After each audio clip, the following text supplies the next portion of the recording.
Fest 15 with award-winning author Sanderia Faye. Good morning, good morning. Hey. Wow, thank you all for being here. It's my honor. I'm very excited to be invited to speak to you today. Are you enjoying MegaFest? I am. I've been here since Thursday, so thank you for coming out and speaking to me. Today I'm going to talk to you a little bit about, my title is When God Calls, and how you know that He's calling you. And when God called me, this is the result of that. It's an award-winning novel titled Mourner'S. I don't know if any of you out there have ever heard of had the experience of the Mourner'S. But anyway, first I want to give honor to God, who's the head of my life, and then to paraphrase my longtime mentor, Dr. Maya Angelou, for her poem, The Grandmother, I come as one, but I stand as 10,000. I couldn't have written this book or be standing here without all of the tens of thousands of people who made sacrifices, especially my ancestors. I wrote a little book, and this is it, titled Mourner'S. And it's about an 8-year-old girl named Sarah who lives in a small town in Arkansas, in the Arkansas Delta, with her mother, her grandmother, and her great-grandmother during the height of the Civil Rights Movement, which was the 1964-65. My young narrator is like a reporter for the novel. She tells the story from her point of view of what she observes is happening in her community, in her church, and in her family. Although the story is set during the Civil Rights Movement, it really is about mothers and daughters, and how each generation relates to the other, and how unresolved issues in one generation is passed on to the next generation until someone is brave enough to unpack them, look at them, and bring them to light so that they can be resolved. Unresolved issues are like a cancer to the world, to the country, to our community, and in our families. For example, we can't resolve police brutality, unequal education, or hatred for African Americans until we deal with slavery and systematic racism. We can put a bandage on it, and it may appear to be progress, but until we actually resolve it, we wouldn't be here at the ugly head of the Civil Rights Movement, or today the Black Lives Matter movement. We wouldn't be dealing with that today. This is what my novel is about. But first, I'll discuss how I got here, how the novel was born, and how I followed my passion. Bishop T.D. Jakes said, if you can figure out your purpose, figure out your passion, for your passion will lead you right into your purpose. It took me over 2 years to realize my passion, and another 15 years before it manifested. Why did it take so long? Well, I'll tell you. Many of us have watched the Oprah Winfrey Show. For years, I watched it as well. Whenever I would have a day off from work, or maybe get off early, I would tune into her show. And it seemed that every time I tuned in, she would be talking about following your passion. I listened, and then I wondered, what is my passion? Because if I was following it, I wouldn't have this uneasiness in my belly, or I wouldn't be unhappy when I made successes at work, or dreaded going to work. Some of you may understand what I'm talking about. That is what Oprah calls the pebble. She says that when God is trying to get your attention, He will first try to in small ways, a still small voice, an uneasiness, something that just isn't right when everything appears to be. But of course, I didn't listen. I was more like Moses when God called him to lead the Israelites. In Exodus 3:11, Moses said, I am nobody. How can I go to the king and bring the Israelites out of Egypt? And then God said to me, let me know what you need and I'll wait. So I told him that I'm a black woman. I'm from the country. I've never written a book before. So I need credentials so that people can take me seriously. He said, okay. And I applied to university for a Master's of Fine Arts in Creative Writing, and that was ranked in the top 10 in the country. And I got in. And I wrote this novel. I wrote a draft of it. And after I finished school, somebody rejected it. So instead of going on and believing in God and what he had told me, I put the manuscript in a drawer. Because a couple of people had told me that no. A couple of people said no. And I heard that more so than I heard what God had said to me. And so I went on for 15 years. I ran from it. I went back to work. The money was good, but those uneasy feelings kept coming back up again. It wasn't just me, but people around me confirmed that I was doing the right thing. Girl, don't quit your job. Who's going to pay your bills? So that was exactly what I was thinking as well. But when God told me he would wait, he didn't mean he would wait forever, right? So after about 10 years, I assumed he got tired of me messing around. And I was fired from my job 6 months after I purchased my dream home. I was angry. I wasn't just angry, I was mad. I was hotter than fish grease. But I still didn't listen. I tried to find another job, and I looked for over a year without finding anything, barely getting any interviews. But I kept trying.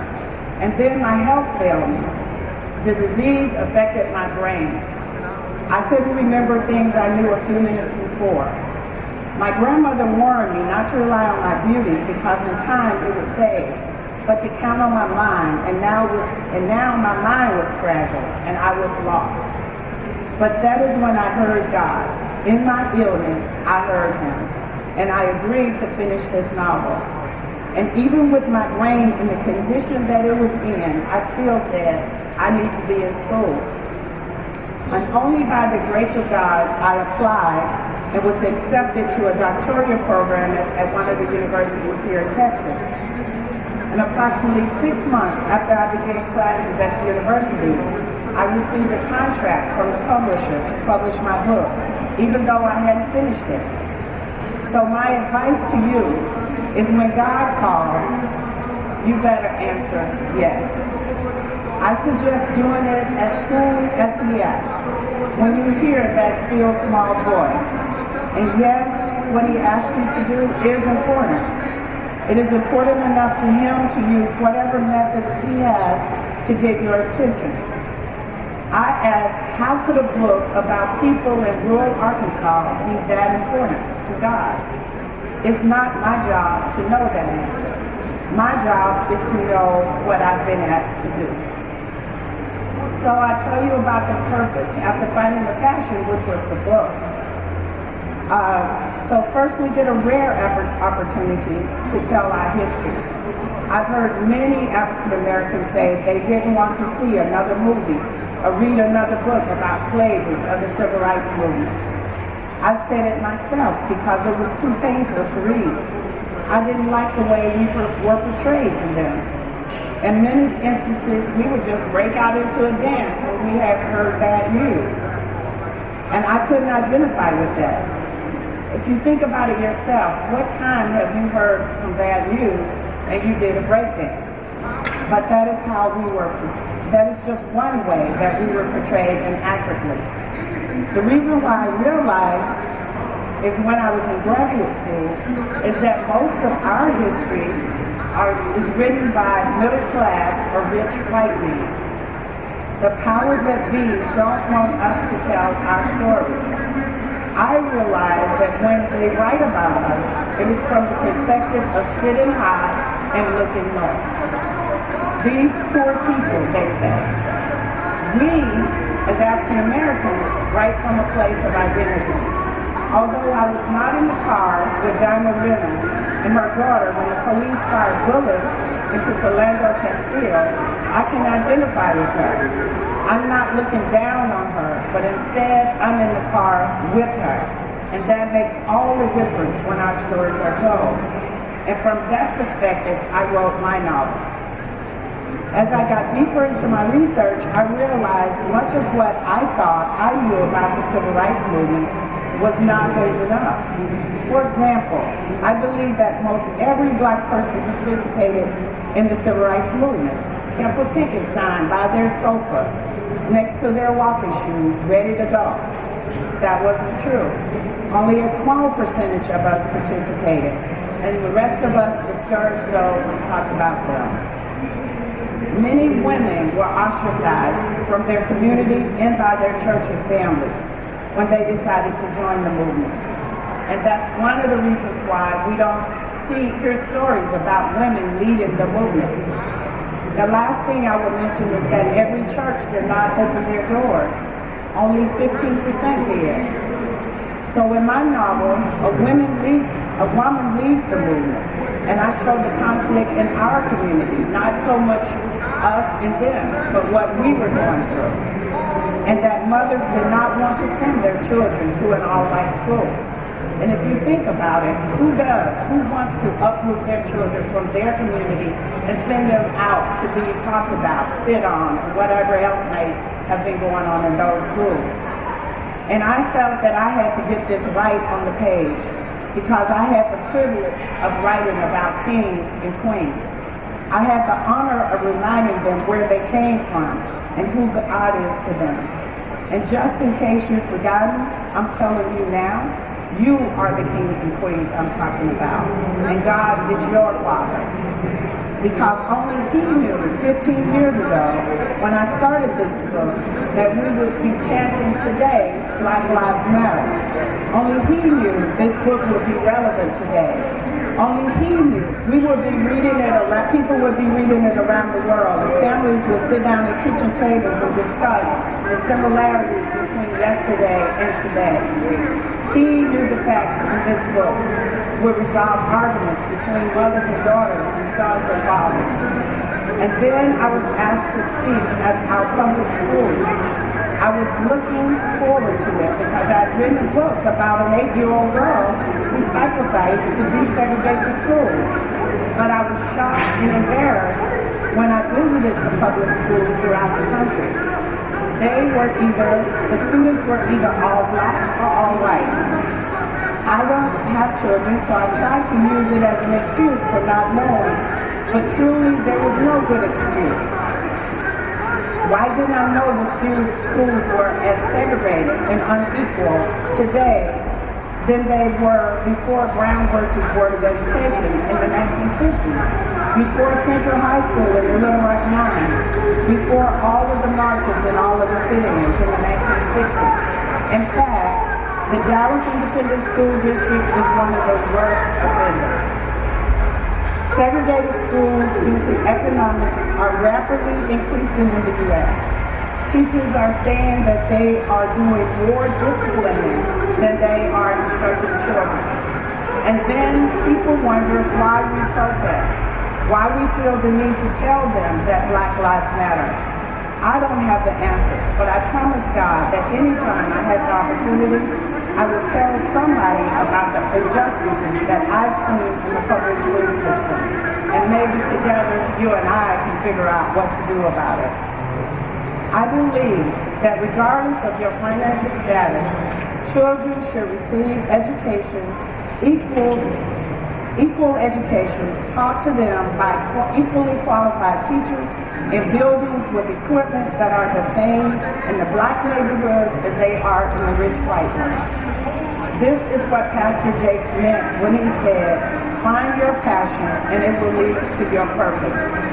You never know where the road will lead when you answer God's call. And now what about the dream, right? So what is the dream after all of this? Well, I'm standing here telling you my story. I'll graduate in May 2008 with a doctorate in English. Thank you.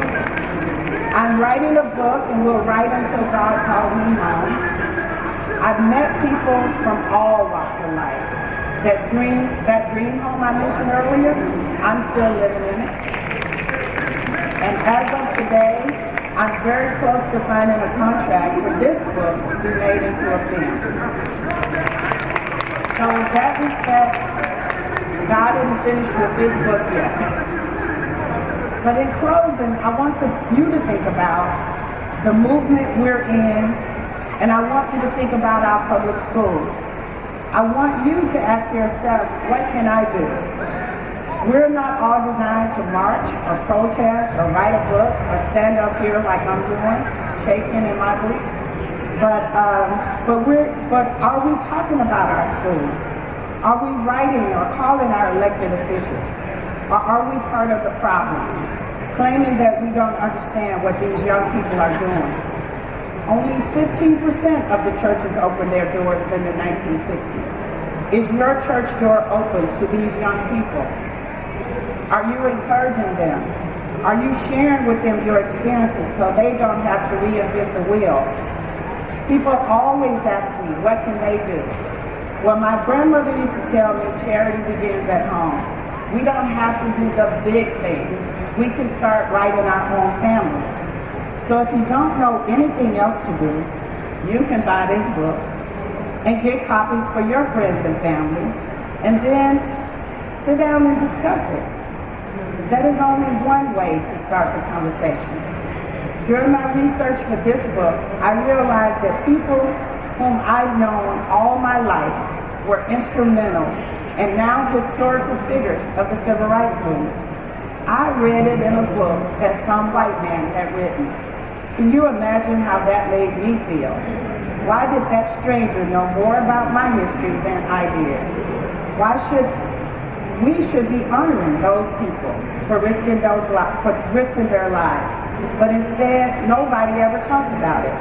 And they didn't share their stories either. Remember, we are kings and queens. Don't allow this society to steal that away from you.